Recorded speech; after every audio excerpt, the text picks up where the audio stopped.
shkruan Klodian Tomori. Në fund të muajit nëntor, Bankers Petroleum nisi përmes portit të Petroliferas në Vlorë 2 ngarkesat e radhës për eksport të naftës të nxjerrë nga fusha e Patos Marinzës. Anijet, të cilat kishin në total një sasi prej mbi 200.000 fuqi nafte, u shitën përmes një kompanie italiane brokerimi të quajtur Mercuria. Sipas marrëveshjes, vlera e dakordsuar për shitjen e naftës ishte rreth 12 milionë euro dhe pagesa do të kryhej në dhjetor. Por paratas nuk mbërritën në Shqipëri dhe as shkuan në llogarinë e Bankers në Vjen, ato u zhdukën në një llogari të fshehtë që nuk dihet se në cilin vend dhe bank ndodhet. Skandali plasi kur një nga financierët e Bankers i kërkoi brokerit italian dokumentet se ku ishin ndertur paratë e eksportit për të kontabilizuar transaksionin sipas ligjit. Përgjigjja ishte se paratë u derdhën në një llogari të caktuar nga shefat kinez të Bankers në Fier. Këta ishin drejtori i përgjithshëm i Bankers, Lun Tao Chen, dhe zëvendësdrejtori Zhang Fuguo.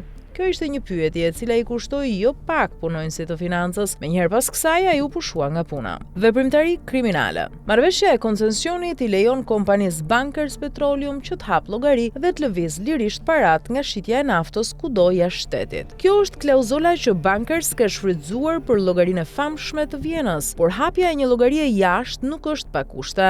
Bankers ka detyrimin që të raportojë pranë AKBN-s dhe autoriteteve fiskale të Shqipërisë çdo llogari nëse cilën bank të botës ku ajo pret pagesat e eksportit naftës shqiptare, dhe kjo jo pa qëllim. Ligji fiskal detyron kompaninë që të dokumentojë me faturat përkatëse çdo shpenzim apo lëvizje fondesh që bën nga këto llogari, sepse mbi bazën e këtyre dokumenteve shteti dokumenton bilancin e kompanisë dhe pjesën e fitimit që i takon të marrë. Por në rastin e një llogarie sekrete që nuk e di askush se ku është përveç kinezëve, shteti nuk ka asnjë mundësi të verifikojë se si janë shpenzuar paratë. Përtej kësaj, ky është një veprim i pa kontabilizueshëm në bilanc. Dërgimi i parave në një llogari të fshehtë është praktikisht shkelje e marrëveshjes së koncesionit, pasi kompania nuk sillet më si një koncesionar që ka vetëm të drejtën e shfrytëzimit të një pasurie publike, por sillet si pronar i saj që mund të fshehë paratë ku të dojë. Së dyti, kjo është një veprimtari kriminale financiare, e cila i nxjerr autoritetet fiskale të Shqipërisë tërësisht jashtë loje dhe me këtë edhe mundësinë e shtetit për të mbrojtur pjesën që i takon të marrë. Por pjesa më e rëndë në gjithë këtë histori është se ky veprim ka ndodhur pikërisht gjatë kohës që kompania ishte në nënhetim nga SPAK dhe autoritetet kërkonin të mblidhin miliarda lek borxhe që Bankers ka për të paguar në shtet. Në fillim të muajit kaluar, menjëherë pasi gjykata e posaçme miratoi zgjatjen edhe me 3 muaj të hetimeve ndaj Bankers, SPAK i ka kërkuar kompanisë kineze të vërë në dispozicion lëvizjet e llogarisë në Vjenë dhe çdo dokument justifikues për çdo transaksion të kryer nga kjo llogari. Nuk dihet nëse SPAK ka rënë në dieni të 12 milionë eurove të zhdukura nga Bankers në llogarinë sekrete gjatë muajit dhjetor, por ky është një informacion që sigurohet shumë lehtësisht. Punonjësit e Bankers e dinë të gjithë. Kapitali